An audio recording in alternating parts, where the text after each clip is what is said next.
continuing with the idea of the diversity and range that ESD covers, I'd like to introduce Professor Heila Lotz Sisitka. Heila is a professor in education and holds the Murray and Roberts Chair in Environmental Education at Rhodes University in South Africa.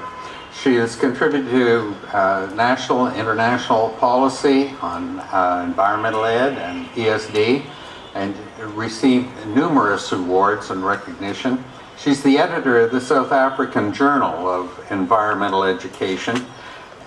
One of the things that we have learned, both through environmental education and ESD, etc., is a greater insight into pedagogy and how people learn, and ways of knowing, and both finding new ways and rediscovering old ways. And I'll turn it over to Heila.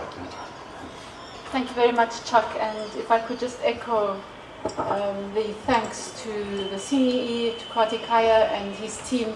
It's just fantastic to be back here again. I think this is my third time in the last 10 years, so it's wonderful to be back. Alexander started the session with the idea of presenting the gap to you, and I thought I would end the session with the idea of traversing the gap, because we want to traverse this gap, and traverse is a really nice word because it's about traveling and moving and, you know, doing something and being serious about it. So I tried to find a word that would bring commitment and traveling and movement together. So I thought I'd talk about traversing the gap. And I think the only way that we can traverse the gap, well, I think I'm learning you have to stand very still here, is to really look and take very seriously the concept of transformative learning. And it's a word that is often bandied about, and I think often or very often quite poorly understood.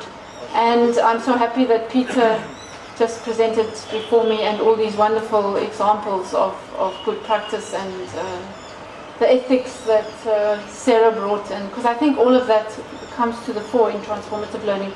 And all I really wanted to do was raise a few things about it, because it's only a few minutes, and of course this is a much longer topic and project that can take us many years to discuss.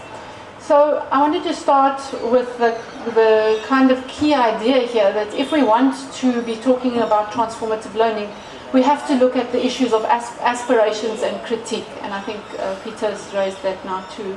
The SDGs for me look a bit like aspirations. They kind of formalized, policy captured aspirations which we're all trying to look at and think, okay, what must we do about these now? How are we going to work towards these? But I think we can't just do that. We also have to think about them a little bit critically. And as I was preparing for coming here, I thought about now who, on my bookshelf, I have a very big bookshelf, who is a person that really inspires me and that encapsulates transformative thinking, transformative learning, transformative practice, and a really strong commitment to what I would call real sustainability. And I thought of Vandana Shiva. I met her a number of years ago at one of the World Social Forums. And she's a fantastic woman, very inspirational. And I just thought I'd bring her perspective to the opening of this presentation. And what she does is she provides a very strong argument in her work for a paradigm shift to earth-centered politics and economics that takes full account of all voices and people's struggles for land, water, biodiversity and livelihood in the face of what she calls growing eco-apartheid. And she's also called this a war against the planet. She says that we are actually at war in this very destructive relationship that we are in terms of the planet, which has this massively difficult effects on the world's most marginalized people.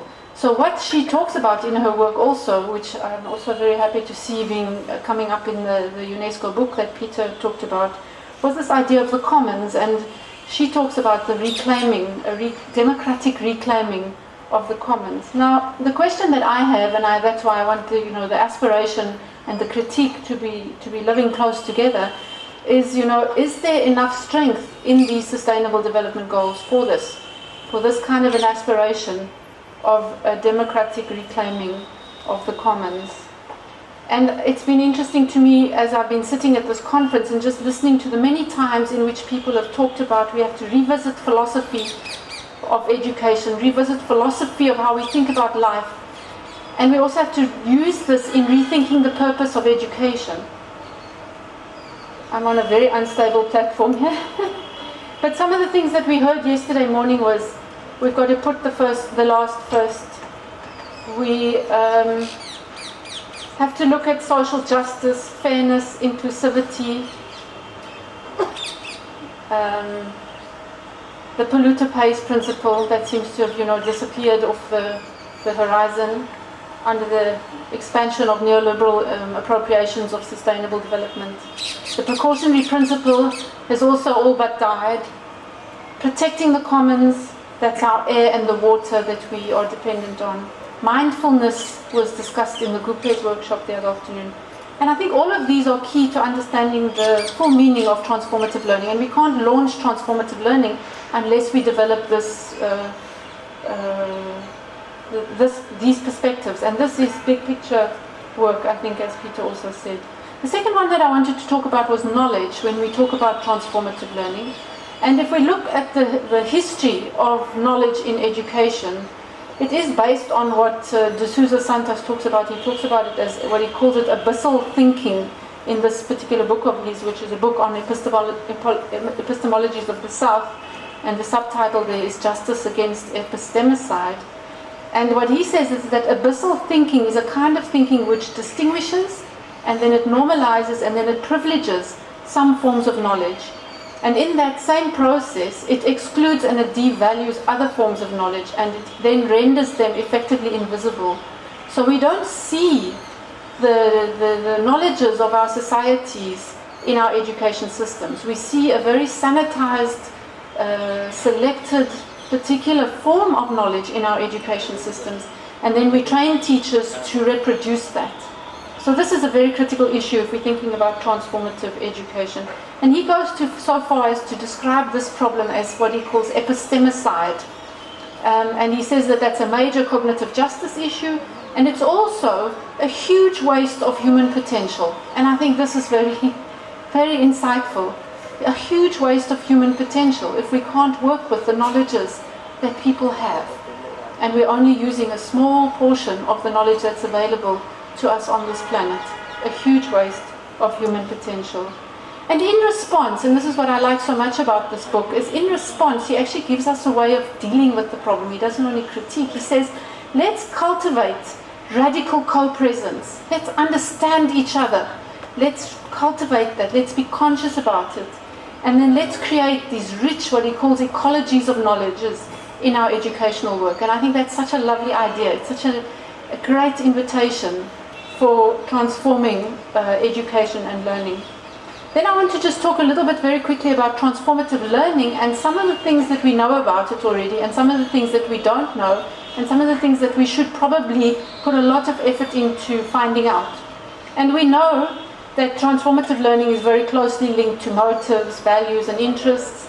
We know that it ought to be, or often is, humanistic, dialogical, it's deliberative. Paulo Freire brought that to our attention. We also know that it involves creativity and reimagining. It's also agency-centered, and it's linked to collective social learning. And I think that we need to do much more work in these two areas, which is to look at transformative learning and how it can transgress the norm, and then also how it can actually build social movement in much stronger ways. So I think we can do some more work in that area.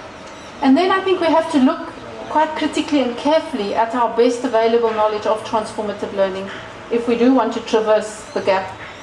And one of the interesting, I've just brought out two little interesting points here that I think give an example of what we might want to do, is that critical literacy was at the heart of the emancipatory pedagogy of Paulo Freire, and that drove education as a dialogical process of intersubjective learning-led change, which is a very powerful concept, and of course was very powerful, as we know from the history of Paulo Freire's work. But what we've seen in recent times is a loss of critical literacy in emancipatory educational work as we started to develop all kinds of participatory methods and then turn these into technologies of practice. So I think we have to do some, returning work to some of the essences of some of these ideas. There's also new work emerging, and I would look at this under the framework of various expansive learning models that are being developed. And what they do is they do something very interesting. They promote the relationship between what they call first order, second order, and third order learning. And that really just means learning, which is acquisition of knowledge, learning as meaning making, and then learning as reflexive social change. And now I've lost my presentation again. And my kind of question is if we can see all of this in what we know about transformative learning, can we translate that into better ways of doing educational work? So I'm quite interested in the global.org, because I think they're developing a pedagogy there which is actually developing reflexive pedagogy for collective social movement and collective social action. And I think if we can give more attention to that, and particularly in ICT-based learning. My last slide is really on the issue of measurement and transgression. I think measurement has been discussed here today. I've put 3 points there. Just the question of, can we actually measure this kind of learning, transformative, transgressive learning? And if so, how are we going to do that? It's not going to be business as usual with tick boxes and indicators and such. It will have to be something different. And then I think we also need to remember that what can't be measured still exists.